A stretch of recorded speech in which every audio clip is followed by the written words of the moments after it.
Jaya Radha Madhava Punya Bihari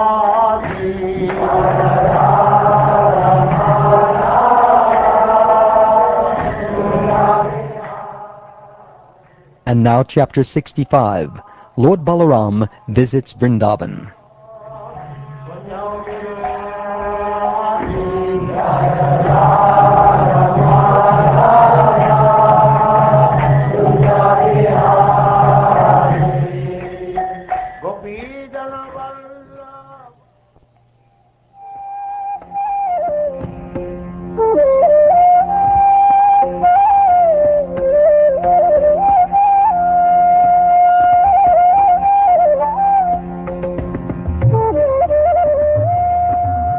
Shukdev Goswami said,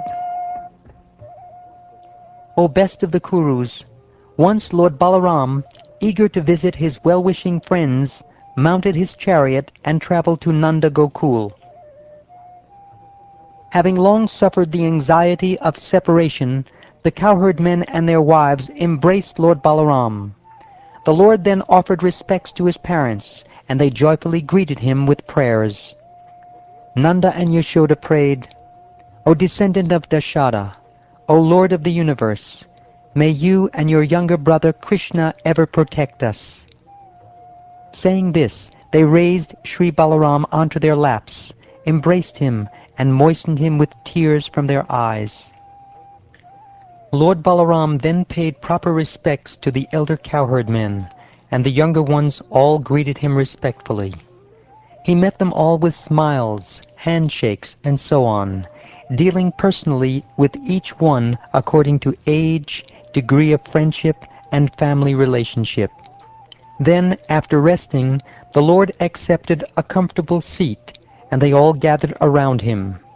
With voices faltering out of love for him, those cowherds, who had dedicated everything to lotus-eyed Krishna, asked about the health of their dear ones in Dwarka, and Balaram in turn asked about the cowherds' welfare.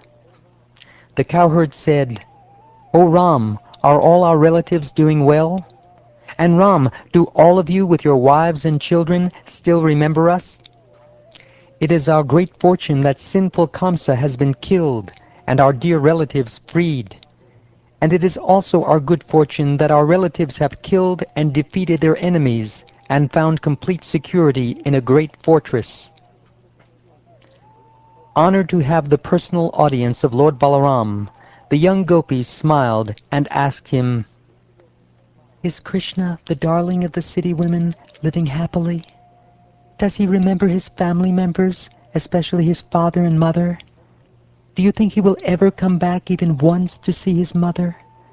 And does mighty armed Krishna remember the service we always did for him? For Krishna's sake, O descendant of Dashada, we abandoned our mothers, fathers, brothers, husbands, children, and sisters, even though these family relations are difficult to give up. But now, O Lord, that same Krishna has suddenly abandoned us and gone away, breaking off all affectionate ties with us. And yet, how could any woman fail to trust his promises? How can intelligent city women possibly trust the words of one whose heart is so unsteady and who is so ungrateful? They must believe him because he speaks so wonderfully, and also because his beautiful smiling glances arouse their lust. Oh, why bother talking about him, dear gopis? Please talk of something else. If he passes his time without us, then we shall similarly pass ours without him.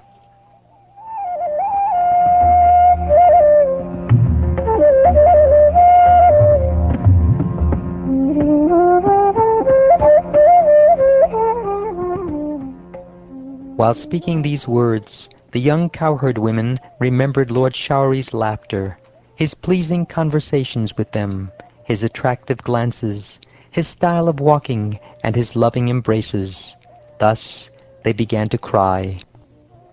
The Supreme Lord Balaram, the attractor of all, being expert at various kinds of conciliation, consoled the gopis by relaying to them the confidential messages Lord Krishna had sent with him.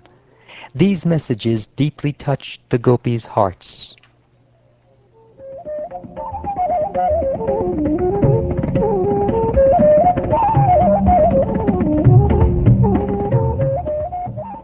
Lord Balaram, the personality of Godhead, resided there for the 2 months of Madhu and Madhava, and during the nights he gave his cowherd girlfriends conjugal pleasure. In the company of numerous women, Lord Balaram enjoyed in a garden by the Yamuna river. This garden was bathed in the rays of the full moon, and caressed by breezes bearing the fragrance of night-blooming lotuses. Sent by the demigod Varuna, the divine Varuni liquor flowed from a tree hollow and made the entire forest even more fragrant with its sweet aroma. The wind carried to Balaram the fragrance of that flood of sweet liquor, and when he smelled it, he went to the tree. There he and his female companions drank. As the Gandharvas sang his glories, Lord Balaram enjoyed within the brilliant circle of young women. He appeared just like Indra's elephant, the lordly Airavata, enjoying in the company of she-elephants. At that time kettle drums resounded in the sky, the Gandharvas joyfully rained down flowers, and the great sages praised Lord Balaram's heroic deeds. As his deeds were sung, Lord Halayuda wandered, as if inebriated among the various forests with his girlfriends. His eyes rolled from the effects of the liquor.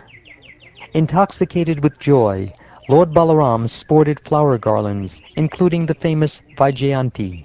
He wore a single earring, and beads of perspiration decorated his smiling lotus face like snowflakes. The Lord then summoned the Yamuna river, so that he could play in her waters, but she disregarded his command, thinking he was drunk. This angered Balaram, and he began dragging the river with the tip of his plough.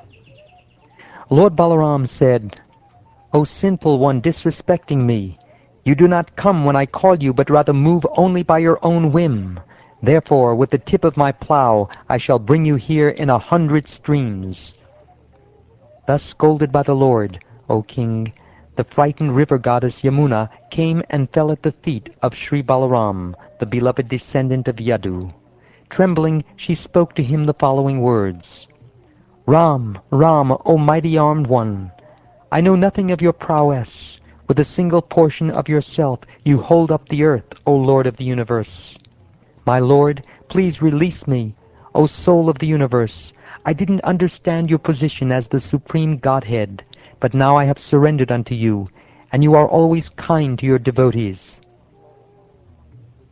Thereupon Lord Balaram released the Yamuna, and, like the king of the elephants with his entourage of she-elephants, entered the river's water with his female companions. The Lord played in the water to his full satisfaction, and when he came out, Goddess Kanti presented him with blue garments, precious ornaments, and a brilliant necklace.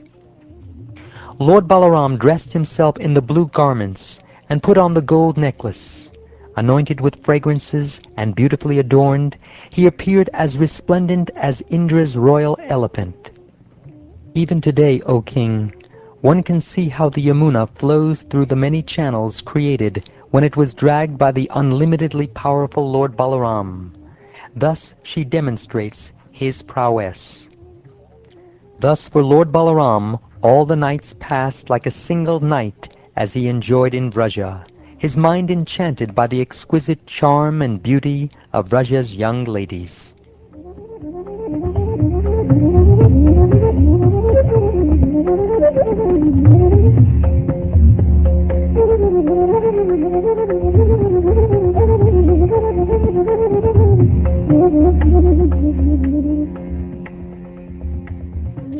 Thus ends the 65th chapter of the 10th canto of the Shrimad Bhagavatam, entitled Lord Balaram Visits Vrindavan.